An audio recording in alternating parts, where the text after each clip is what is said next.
Today, we're going to listen to this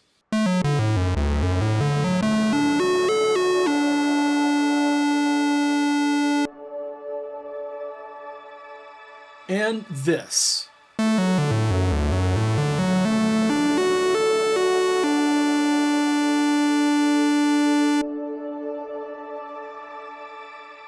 Let's see if we can really discern the sonic differences between the UADx Minimoog and an actual Minimoog Model D from 1971. Stick around.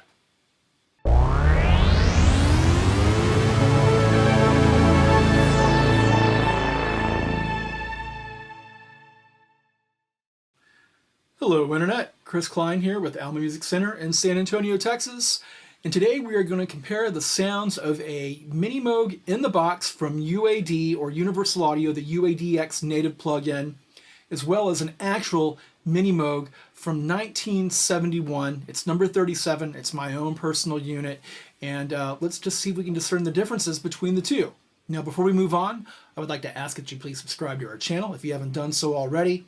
We also have our guitar, piano, B&O channels, trying to bring you a lot of content to help you be a better informed public, and to hopefully help you with your purchasing decisions and to just answer any questions that you might have. So I'm going to quit talking. We're going to go ahead and jump into this demo, and we're going to listen to both of these wonderful machines. So in doing this, I wanted to set a few static parameters for both the UAD plugin as well as the Minimoog that I have here with me in my studio in the physical world. Now, if you look here, you will notice that pretty much everything is turned down except for our cutoff frequency, which is completely wide open. We want to let everything pass through. It is a low pass filter. We want to go ahead and let everything shine through so we can listen to how these different waveforms sound. And for our loudest contour, our ADSR, our amplitude envelope, whatever you want to call it, you will notice that I have the sustain knob turned all the way up. I have done the same thing on the Model D that's here in my studio. I'm trying to get these to be as precise as possible or as similar as possible. Now, you know, again, my synth, my Minimoog is 52 years old.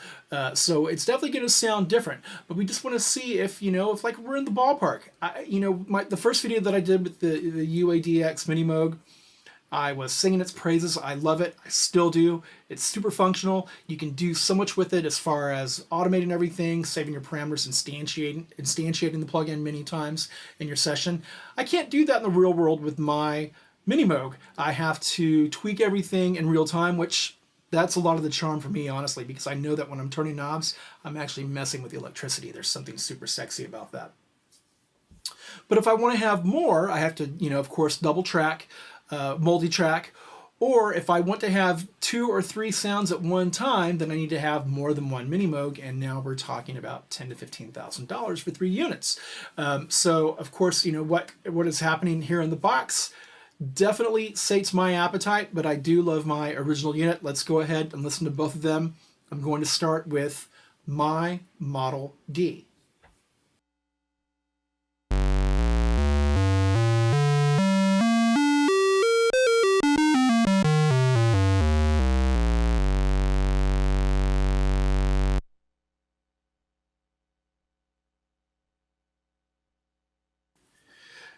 Now to the UADx plugin.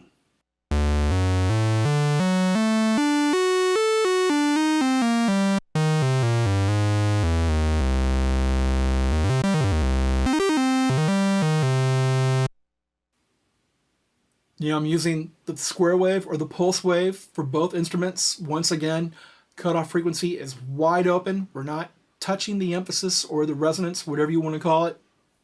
We're just trying to get a feel for the actual oscillator. Now I'm going to jump back to my instrument, and I'm going to go ahead and set the waveform to the triangle.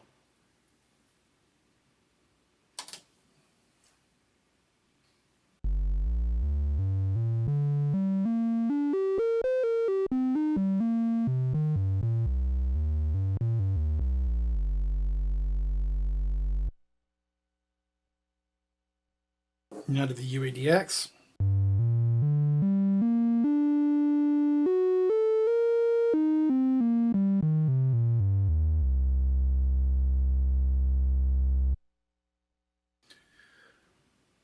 So I'm sure you noticed the volume dropped quite a bit, or the amplitude, I should say. I haven't touched anything other than changing the waveforms. So I haven't touched the cutoff frequency. So now let's compare the hybrid sawtooth triangle waveform. Let's jump back to my Minimoog.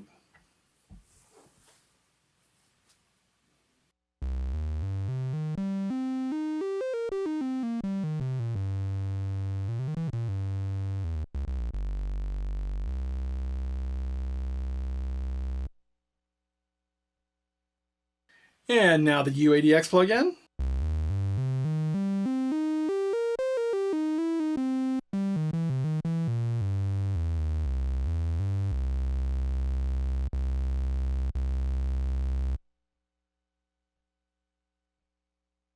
Now let's jump to the sawtooth.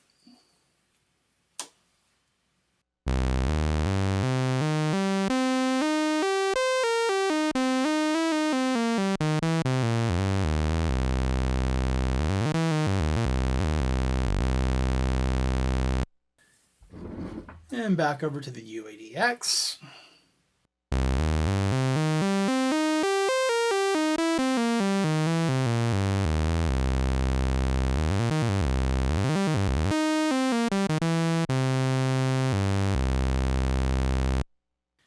And of course, we've already heard the pulse, so let's move to the more narrow pulse, or the rectangle, whatever you want to call it.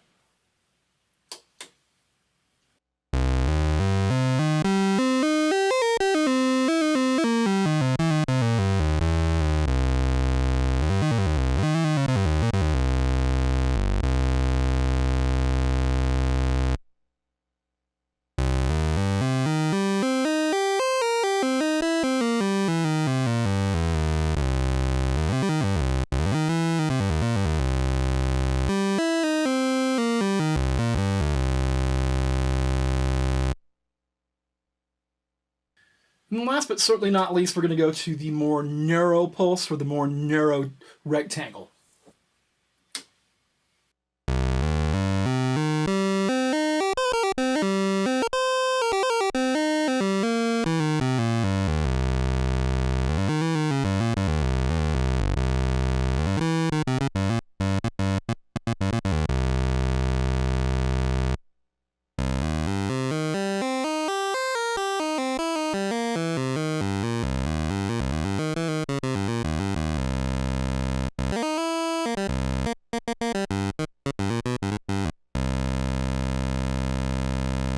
Now that we've heard all the waveforms, I've placed both machines back to the pulse wave, or the square wave, and we're going to start listening to the filter. Now the filter is a 4-pole, or 24 per dB, or 24 dB per octave filter. It is a low-pass filter, and then it also has resonance and some other parameters that we can apply to it. We're just going to listen to the filter in its purest form today by sweeping the cutoff frequency and then turning up the filter emphasis, or the resonance, in different increments, so we can actually hear how it is going to respond when we start sweeping the cutoff frequency. So let's jump back to the physical Minimoog and let's take a listen to the filter.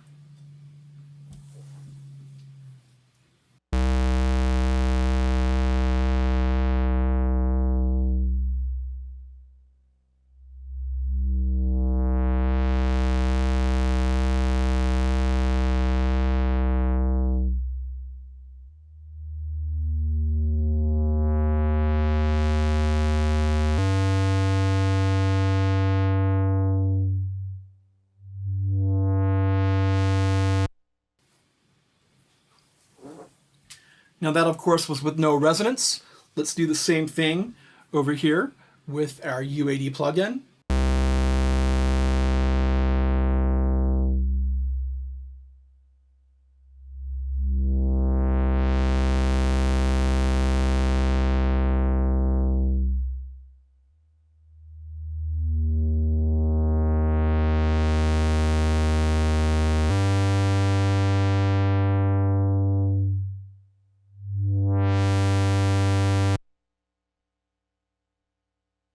Feels pretty similar to me.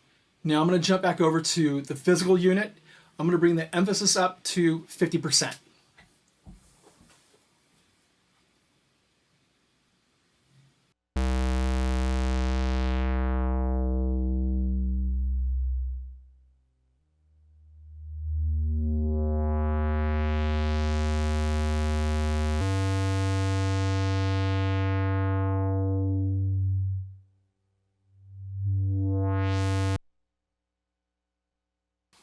And we're going to do the same thing over here with the UADx plugin.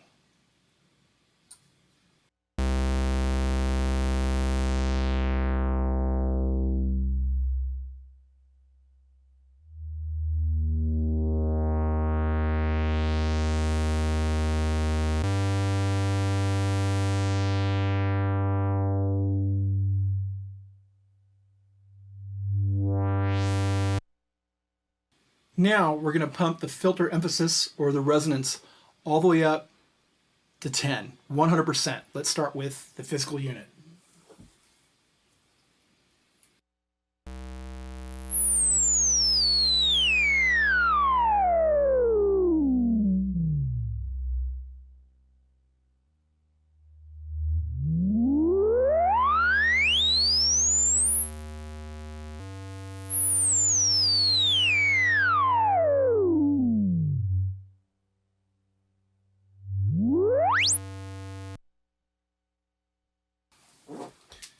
Now on the UADx,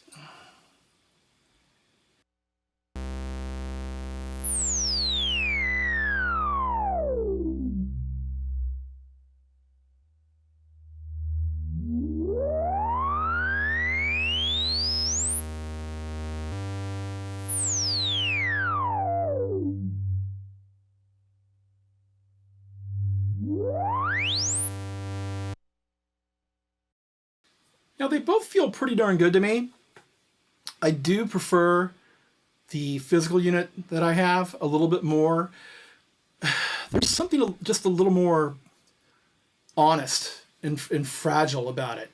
The UADx plugin does an absolutely fantastic job at approximating what's happening here in the real world, but I just prefer the tone of the physical unit, the Model D that I have here in my space, just a little bit more. Now you probably have been noticing that there is still a little bit of drift in the pitch, and again, my machine is 52 years old, and they were notorious for going out of pitch, going out of tune, but they were also known for having just a gigantic fat sound, the first wave of Model Ds, and I'm very fortunate to have one. So now what we're going to do is we're going to go ahead and turn on all three oscillators, and we're going to hear, I'm going to bring the emphasis back, and we're going to hear or listen to how they interact with each other. Now I have done the same thing on both machines. You will notice here that I have the volumes for oscillators 2 and 3 set to 50%, and I have them both on pulse, and they're all sitting in the same range. So let's jump over to the physical unit.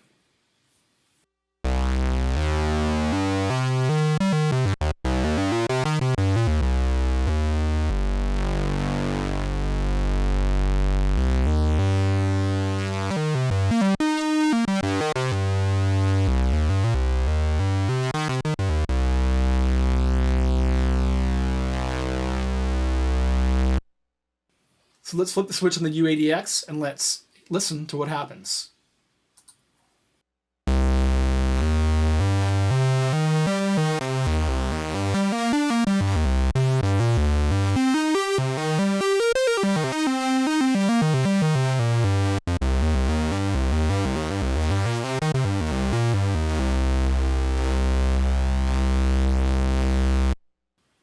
Wow, that's actually pretty frightening how well they modeled the interaction between the three different oscillators. Like I'm hearing a lot of that strange distortion that happens as the pulses start to, I guess, pass each other, for lack of a better description. As they're completing their cycles around each other. That's probably a better way to describe it. It's actually pretty darn accurate. The physical unit still has a little more girth. I think that's what I hear with my ears, than the UAD. But the UADx plugin really is quite nice, and I've been playing with it so much for the past couple of weeks now that I think that I'm going to find it getting me out of some pinches when I want to jump to my analog device, and I don't want to wait, an hour for it to settle and then have it go out of tune like 5 minutes later. And I'm probably painting these in such a horrible, ugly light, the physical units, but they're such wonderful machines. And of course, today with modern technology, they're more stable and they stay in tune better. But just listening to the older units, there's just a weight that exists in the earlier units that, yes, some of the newer units feel great, but they don't quite have the same oomph, that I hear in the earlier units when we're going back to the early 70s, before the company was sold, before Musonic and the other iterations of the Minimoog. It was in production until 1981.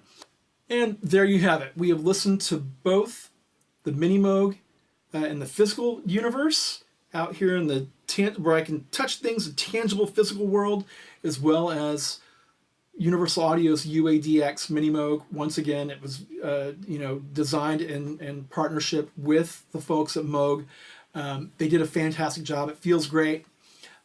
You extend your functionality when you're in the box because you can automate everything. You have different options down here that you can use to modify your LFOs, modulation, the key mode, the input, versus external versus feedback. And you can go back to my first video where I just talk about what's happening in the box, the plugin.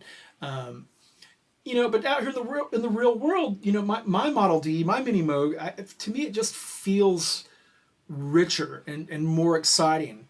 Can I do everything that I can do in the box? I can't even touch what I can do in the box out here in the physical world. I can literally touch the instrument, but I can't touch all the other functionality nowhere near it that exists in the box. And that's what's so special about this plugin. The plugin I can instantiate, again, until my processor is taxed. Out here in the real world, if I want to have more than one Minimoog at one time, well, then I have to fork out the cash, and it is not cheap at $5,000 per unit. And that's if you're getting a reissue. If you want a real, vintage antique Minimoog, you're probably going to pay a little more than that, especially for one that's in really, really, really great condition. So I love them both.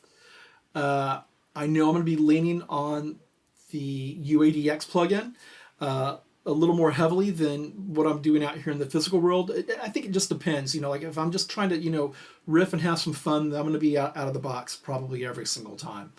But if I'm trying to sequence and, get a little more life and animation out of the Minimoog, then I'm going to be using it in the box. So maybe I'll be using them both at the same time to, maybe I'll use my real Minimoog to add a little more weight to what's happening in the box, because I do feel like it loses a little bit of that punch. But again, it is a fantastic emulation. It really feels killer. And, I implore you, if you have really, really great monitors in your studio, turn it up for a little bit and have them the low end, because it just feels so nice. So yeah, let's just leave it at that. I'm curious to hear what you have to say in the comments down below. Let's be civil with our comments. Let's talk about how these devices help us in our everyday productions, or when we're just noodling, or maybe we're just trying to relax or get to a different headspace altogether. Synthesizers are so much fun for that, just getting lost in just the sonics, the timbres that we can create, just using our imagination. They're such wonderful devices. So be kind to each other. Let's share our work. Let's have more fun with these devices. And until next time, I'm Chris Cline, Alma Music Center in San Antonio, Texas, and thanks a lot for sticking around. I really appreciate it. Bye-bye.